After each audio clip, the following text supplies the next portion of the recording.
আসসালামু আলাইকুম। Bangladesh premier league BPL 2025-26 মৌসুমকে সামনে রেখে বাংলাদেশ ক্রিকেট বোর্ড অনেক ধরনের উদ্যোগ নিয়েছে, আবার অনেকগুলো কাজের অনেক বেশি সমালোচনা হচ্ছে। গত আসরে বিপিএল এর যে দলগুলো ছিল তার মধ্যে দুর্বার রাজশাহী, চিটাগং কিংস তারা এখন পর্যন্ত প্লেয়ারদের যে বেতন সেই বেতন কিন্তু ক্লিয়ার করেনি। সো এটা নিয়ে একটা বিতর্ক রয়েছে এবং একই সাথে আসন্ন বিপিএল এ অনেকগুলো ভেন্যু বাড়ানোর কথা ছিল, সেখানে বগুড়ার নাম শোনা যাচ্ছিল, সেখানে রাজশাহীর নাম শোনা যাচ্ছিল এবং একই সাথে বরিশালবাসীর প্রাণের দাবি ছিল বিপিএল যেন বরিশালে ফিরে আসে বা বরিশালে যেন বিপিএল হয়। এই ধরনের একটা দাবি কিন্তু বরিশালের সমর্থকরা সবসময় করে এসেছে, কিন্তু শেষ পর্যন্ত বাংলাদেশ ক্রিকেট বোর্ড কি করবে এইটা নিয়ে কিন্তু এখনো দ্বিধাদ্বন্দ্বের মধ্যে রয়েছে। অথচ বিপিএল শুরু হতে মাত্র কয়েকটা মাস বাকি আছে। আবার অন্যদিকে যদি আমি বলি, তাহলে বিপিএল যে সময়ে শুরু হয় ঠিক এই সময়ে ভিন্ন 6টি দেশে 6টি টি-20 টুর্নামেন্ট অনুষ্ঠিত হবে। সো সবকিছু মিলিয়ে বিপিএল এর যে ভাগ্য সেটা কিন্তু একটা সুতোয় ঝুলছে। অ্যাকচুয়ালি আপনাদেরকে আমি যদি একটু বিস্তারিত বলি, তাহলে বিপিএল যে স্লটটাতে হয়, বিপিএল নর্মালি নভেম্বর, ডিসেম্বর, জানুয়ারি, ফেব্রুয়ারি এর মধ্যেই কিন্তু হয়ে থাকে।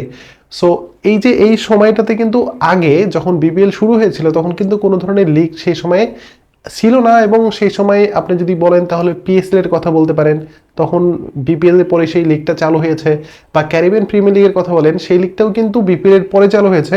বাট তারা ওই স্লটটা কিন্তু কোনোভাবে বাঁচতে চায়নি একটা মাত্র কারণে, সেটা হচ্ছে বিপিএল তখন অনেক জনপ্রিয় একটা লিগ ছিল। কিন্তু সময়ের ব্যবধানে সেই বিপিএল নামতে নামতে নামতে নামতে এমন একটা পর্যায়ে চলে গিয়েছে যে বিপিএল কে এখন নেপাল প্রিমিয়ার লিগের সাথে আমাদেরকে মানে টক্কর দিতে হচ্ছে, এমনটা কিন্তু গণমাধ্যম থেকে শুরু করে সব জায়গায় কিন্তু বলা হচ্ছে। কারণ নেপাল ক্রিকেট বোর্ড গতবার তারা নিজেদের দেশের প্রথম টি-20 টুর্নামেন্টটা চালু করে, এরপরে তারা কিন্তু সাকসেসফুলি সেটা শেষ করে এবং দুর্দান্ত একটা টুর্নামেন্ট হয়েছে। এরপরে মূলত নেপাল তাদের দ্বিতীয় আসরটা ঠিক ওই সময় অর্থাৎ নভেম্বর থেকে ডিসেম্বরের মধ্যে করতে চাচ্ছে, এবং সেখানে কিন্তু অনেক বিদেশি প্লেয়ার খেলবে এবং ভালো মানের ব্রডকাস্টাররা কিন্তু সেই টুর্নামেন্টগুলো ব্রডকাস্ট করে থাকে। এরই সাথে লঙ্কা প্রিমিয়ার লিগ জুন জুলাই মাসে তাদের প্রিমিয়ার লিগ করে থাকে, কিন্তু এইবার টি-20 বিশ্বকাপকে সামনে রেখে তারাও এই নভেম্বর ডিসেম্বরের মধ্যে তাদের লঙ্কা প্রিমিয়ার লিগের যে আসর সেটা কিন্তু শেষ করতে যাচ্ছে।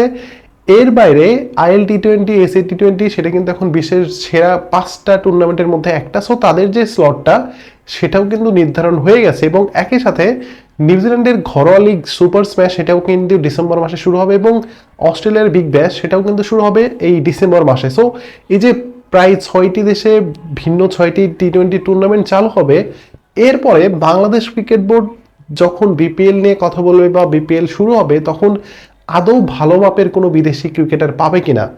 প্রথমত গতবার যে স্ক্যামগুলো হয়েছে এর মধ্যে চিটাগং কিংস তারা এখন পর্যন্ত প্লেয়ারদের বেতন বকেয়া রেখেছে, দুর্বার রাজশাহী তারা স্টাফদের বেতন পর্যন্ত এখন পর্যন্ত দিতে পারেনি, বিসিবি সেটা পরিশোধ করেছে কিনা সেটাও আমরা বলতে পারবো না। সো এই যে দলগুলো স্ক্যাম করেছে, এরপরে বিদেশি প্লেয়াররা মানে কোন নিশ্চয়তা নিয়ে তারা আবার বিপিএল এ খেলতে আসবে বা বিপিএল এ খেলবে, এটা নিয়ে কিন্তু আমার সবচেয়ে বড় একটা প্রশ্ন রয়েছে।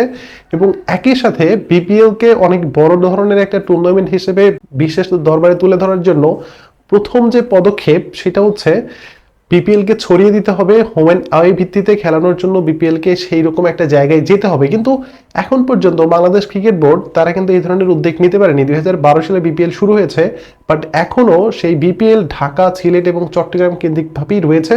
এখন পর্যন্ত ঢাকার বাইরে বা সিলেটের বাইরে বা চিটাগংয়ের বাইরে কোথাও বিপিএল হওয়ার কোনো পসিবিলিটি আমরা দেখতে পাচ্ছি না। রিসেন্টলি বগুড়ার শহীদ চান্দু স্টেডিয়াম এবং রাজশাহী স্টেডিয়াম এবং বরিশাল স্টেডিয়াম নিয়ে অনেক ধরনের কথাবার্তা হচ্ছিল, যদিও বরিশাল স্টেডিয়াম এখন কিন্তু সংস্কারের মধ্যে দিয়ে যাচ্ছে। সো এই স্টেডিয়ামে আদৌ খেলা হবে কিনা, কারণ অলরেডি এইটা আগস্ট মাস চলতেছে বিপিএল শুরু হতে, আর মাত্র 3 থেকে 4 মাস বাকি রয়েছে। এই কয়েকটা মাসের ভিতরে মাঠ পুরোপুরি প্রস্তুত হওয়াটা কোনোভাবেই সম্ভব না। সো এইবার কিন্তু চাইলেও বরিশালে খেলা কিন্তু ফেরাতে পারছে না। এবং একই সাথে বগুড়া শহীদ চান্দু স্টেডিয়াম, সেই স্টেডিয়াম নিয়ে অনেক ধরনের কথাবার্তা হয়েছে।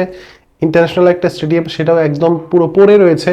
সেই স্টেডিয়ামে কিন্তু বিপিএল ফেরানোর একটা উদ্যোগ নেওয়া হয়েছিল, কিন্তু সেটাও অনেকটাই ভেস্তে যাওয়ার পথে, কারণ বগুড়াতে কোনো ধরনের এয়ারপোর্ট নাই। সো প্লেয়ারদের যাতায়াতের যে একটা ব্যবস্থা সেটা কিন্তু অনেকটাই নিম্ন পর্যায়ে চলে যাবে। সো ওইখানেও কিন্তু বিপিএল হওয়ার পসিবিলিটি একদমই নাই বলতেই চলে। এখন যে বাকি রয়েছে রাজশাহীর স্টেডিয়াম, সেই স্টেডিয়ামে খেলা হতে পারে, তবে সেখানে অনেকগুলো সংস্কার লাগবে, সেখানকার ফ্ল্যাট লাইট ঠিক করতে হবে, গ্যালারি ঠিক করতে হবে। সো সবকিছু মিলে বাংলাদেশ প্রিমিয়ার লিগ বিপিএল কে ছড়িয়ে দেওয়ার জন্য বা প্রত্যেকটা দলের একটা হোম ভেন্যু থাকার জন্য যে কাজগুলো করা দরকার সেটা বাংলাদেশ ক্রিকেট বোর্ডকেই করতে হবে। এবং এই কাজগুলো যদি তারা করতে না পারে বা হোম অ্যান্ড অ্যাওয়ে ভিত্তিতে যদি বিপিএলটাকে পুরোপুরি সাজিয়ে না নিতে পারে, তাহলে কিন্তু এই বিপিএল দিয়ে ভাই আপনি এখান থেকে কোনো কিছু আয় করতে পারবেন না, বা বিপিএল এর যে মান সেটা আস্তে আস্তে আরো নিচের দিকে নেমে যাবে। এবার আসি বিপিএল এ কয়টা দল অংশগ্রহণ করবে। দেখেন বিপিএল এ প্রত্যেকটা বছর আপনি দেখবেন একটা করে নতুন দল আছে, আবার দলের সংখ্যা কম, আবার দলের সংখ্যা বেশি। গতবার দুর্বার রাজশাহী, চিটাগং কিংস তারা নতুনভাবে আবার বিপিএল এ চলে আসে, এর মধ্যে কুমিল্লা ভিক্টোরিয়ান্স বা অন্য একটা ফ্রাঞ্চাইজি তারা কিন্তু সেখানে অংশগ্রহণ করেনি। সো সবকিছু মিলে নতুন কিছু ফ্রাঞ্চাইজি মালিকের মাধ্যমে নতুনভাবে বিপিএল কিন্তু প্রত্যেকটা বছরই শুরু হয়। এর মধ্যে গত আসর থেকে 3টা দল মোটামুটি কনফার্ম, এর মধ্যে ঢাকা ক্যাপিটালস, ফরচুন বরিশাল এবং রংপুর রাইডার্স। এই 3টা দল ব্যতীত এখন পর্যন্ত বাকি কোন দল খেলবে, কয়টা টিম খেলবে, এটা কিন্তু এখন পর্যন্ত নিশ্চিত করা যেতে পারেনি। এবং একই সাথে চিটাগং কিংসের কাছ থেকে প্রায় 46 কোটি টাকা বকেয়া রয়েছে, সেই টাকাটাও কিন্তু বিসিবি এখন পর্যন্ত তুলতে পারেনি, এবং সেই টাকা আদৌ দিবে কিনা সেটাও কিন্তু বলা নাই। কারণ গত বছর যখন বিপিএল এ চিটাগং কিংস আবার ব্যাক করে, তখন মাত্র 3 কোটি টাকার একটা চুক্তির মাধ্যমে ফারুক আহমেদ তিনি চিটাগং কিংসকে বিপিএল আবার ব্যাক করান। এবং আগের বার তাদের বিরুদ্ধে যে ধরনের একটা অভিযোগ ছিল, সেই অভিযোগটা কিন্তু এবারও প্লেয়ার থেকে শুরু করে স্টাফ সবাই কিন্তু সেই অভিযোগটা তুলেছে যে তাদের বেতন বকেয়া রয়েছে।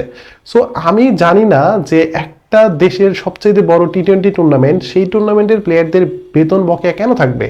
এটা বিসিবিকে ইনশিওর করতে হবে, প্রয়োজনে দলের সংখ্যা কমাইতে হবে, বাট প্লেয়ারদের পেমেন্ট ইস্যুটা যেন, এই প্রবলেমটা যেন কোনোভাবেই বাইরে চলে না যায়। কারণ গতবার দুর্বরাশের প্লেয়াররা কিন্তু একটা পর্যায়ে বলেই দিয়েছিল যে তারা মাঠে নামবে না, অনুশীলন করবে না, খেলবে না যদি বেতন দেয়া না হয়।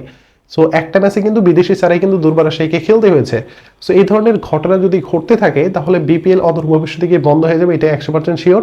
এবং একই সাথে বিপিএল এর যে আয়োজনটা সেটা নিয়ে যদি আমি কথা বলি, তাহলে প্রথম 2টা আসর খুব দুর্দান্ত একটা বিপিএল হয়েছিল, এবং তখন আইপিএল এর পরে বিপিএল একমাত্র টুর্নামেন্ট ছিল যেটা আসলে মানুষ দেখতেছিল, এবং সেখানকার ধারাবর্ষ থেকে শুরু করে সবকিছু একদম ওকে ছিল। এবং আমরা সবাই ভাবতেছিলাম যে আইপিএল যেভাবে একটা ভালো পর্যায়ে চলে গেছে, সেরকম একটা ভালো পর্যায়ে বিপিএল কিন্তু চলে যাবে। কিন্তু এই যে এত এত আয়োজন নিয়ে দুর্নীতি করা বা আয়োজন নিয়ে গাফিলতি করা, সবকিছুর মাধ্যমে বিপিএলটাকে নষ্ট করে ফেলা, এই সবকিছু কিন্তু বিসিবি নিজের হাতে করেছে।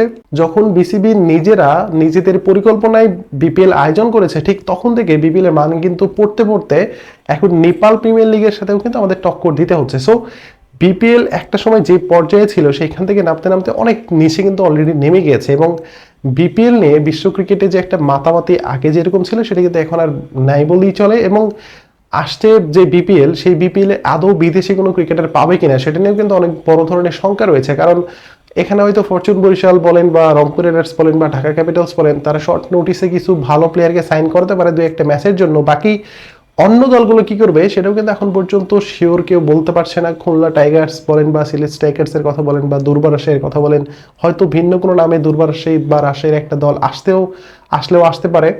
সো এই যে ওভারঅল বিপিএল এর যে সিনারিওটা, সেই সিনারিও আমি যদি আপনাদেরকে ছোট্ট করে বলি, তাহলে বিপিএল এর যে ভাগ্য সেটা কিন্তু সুতায় ঝুলছে। প্রথমত হচ্ছে বিপিএল এর ম্যানেজমেন্টের দায়িত্ব কারা নেবে সেটা নিয়ে এখন পর্যন্ত বিসিবি সিদ্ধান্তে আসতে পারেনি। বিপিএল এ কয়টা দল অংশগ্রহণ করবে সেটা নিয়েও এখন পর্যন্ত সিদ্ধান্তে আসতে পারেনি। এবং একই সাথে প্লেয়ারদের যে পেমেন্ট ইস্যু, সেটা এখন পর্যন্ত নিশ্চিত করার জন্য কোনো দলকে পায়নি যে প্লেয়ারদের পেমেন্টটা খুব তাড়াতাড়ি ক্লিয়ার করবে, except Fortune Barishal, Rangpur Riders, Dhaka Capitals. বাকি 3টা টিম নিয়ে তো আর আসলে একটা টুর্নামেন্ট কোনোভাবেই পসিবল না। সো বাংলাদেশ ক্রিকেট বোর্ডকে শক্ত হাতে বিপিএলকে যদি পুরো অলরাউন্ড ব্র্যান্ডিং করা হয়, তাহলে কিন্তু বিপিএলকে ওইভাবে কাজ করতে হবে এবং বিপিএল নিয়ে ওইভাবে পরিকল্পনা করতে হবে। বিপিএলকে হোম অ্যান্ড অ্যাওয়ে ভিত্তিতে নিয়ে যেতে হবে, তখনই একমাত্র বাংলাদেশ প্রিমিয়ার লিগ বিপিএল এর অনেক ভালো একটা ব্র্যান্ডিং হবে এবং এই বিপিএল মানুষ কিন্তু দেখা শুরু করবে। বাট যদি ঢাকা, চিটাগং এবং সিলেট কেন্দ্রিক বিপিএলটাকে রাখেন, তাহলে কিন্তু এই বিপিএল নিয়ে আপনি খুব বেশি দিন আশা করতে পারবেন না। এর মধ্যে বিপিএল কিন্তু ঘরোয়া লিগে পরিণত হয়ে যাবে। আপনি যদি দেখেন তাহলে ঢাকা প্রিমিয়ার লিগে যত ভালো প্লেয়ার খেলে যান বা যত ফরেন ক্রিকেটার খেলে গেছে, এর চাইতে কিন্তু বিপিএল এ ভালো ক্রিকেটার কখনোই আসেনি। সো আপনি এটা জাস্ট লক্ষ্য করে দেখেন যে ভালো পরিকল্পনা, পেমেন্ট ইস্যু যদি না থাকে, তাহলে কিন্তু অনেক বড় বড় প্লেয়ার কিন্তু ঢাকা প্রিমিয়ার লিগেও খেলে গিয়েছে, বাট বিপিএল এ কোনো খেলতে আসে না। সো সবকিছু মিলে এই হচ্ছে বিপিএল এর সর্বশেষ আপডেট। সো আপনাদের যদি কোনো মতামত থাকে অবশ্যই জানাবেন। ধন্যবাদ সবাইকে।